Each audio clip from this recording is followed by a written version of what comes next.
Students, we'll start with the next topic, human brain. Okay, yesterday we saw what is reflex action. Okay, is reflex action the only function of spinal cord? Okay, because spinal cord is made up of nerves which supply information to think about. Okay, so thinking involves more complex mechanism and neural connections. These are concentrated in brain. So the brain and the spinal cord both constitute the central nervous system. It is also known as CNS.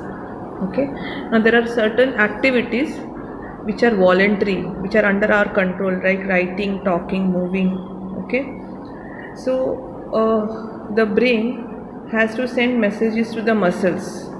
Okay, now this is the second way in which the nervous system communicates with the muscles. First way we have already seen yesterday, that is a reflex action. Now this is the second way, how the brain communicates with the nerves and in turn how it communicates with the muscles. Okay, now the communication between the central nervous system and the other parts of the body, okay, is helped by this peripheral nervous system. It is known as PNS.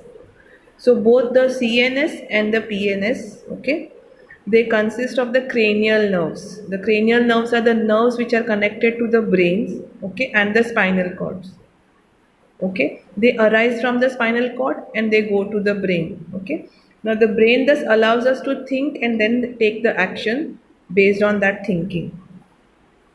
Now there are parts of the brains which are responsible for integrating the different inputs and the outputs. Okay, so there are three different parts. The first one is the hind forebrain, the midbrain, and the hindbrain. Now the forebrain is the center, forward part. The hindbrain is the part which is behind, and the midbrain is the part which is in the center. Okay. Now we are talking about the voluntary actions which involves thinking, and we have also seen in previous lectures that the forebrain, okay, is the main part where the thinking part of the brain is involved. Okay, now what happens here in this part, it receives the sensory impulses from the various receptors. We have seen there are so many receptors. Okay, these receptors, they send the signals to the forebrain. Okay, now this forebrain has got separate areas which has got specialized for hearing, smell, sight, so on. So whatever, suppose you get sensory impulse of smell, it will go to that particular area of the forebrain. Okay. Now there are separate areas of association where the sensory information is interpreted. Okay. So once this information is given to the forebrain, then the information will be interpreted. Matlab, it will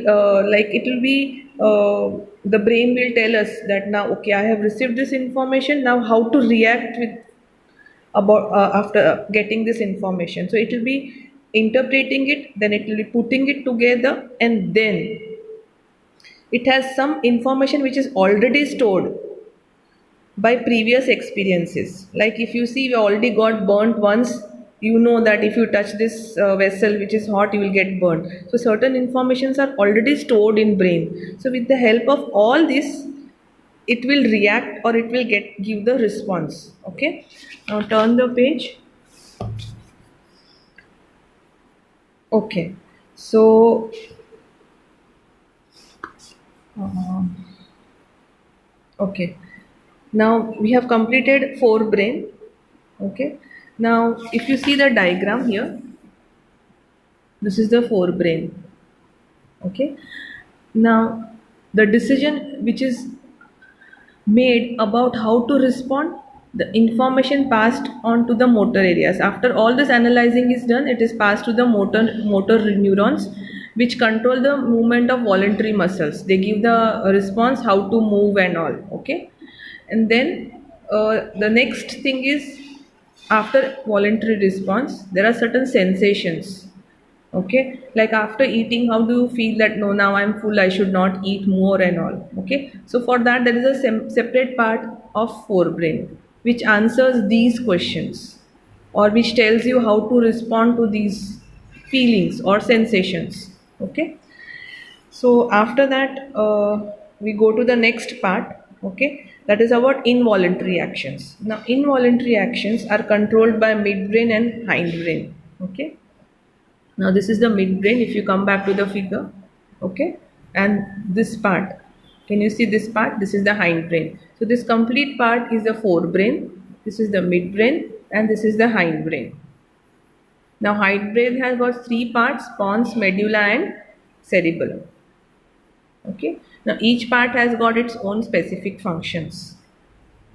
Now the involuntary actions, okay, include the blood pressure control, the salivation, the vomiting, etc. There are so many actions which are not in our control. Okay. Now beating of heart and digestion of food and all. Okay. Now these actions are controlled by uh, medulla, that is situated in the hindbrain. That is this part. This is medulla. Okay.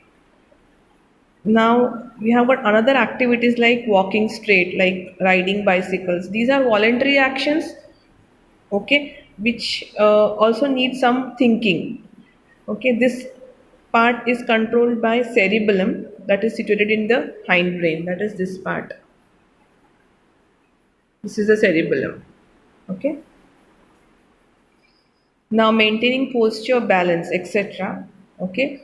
If these events fail to take place, okay, if we are not thinking about it, so these actions, they involve thinking process also. Okay.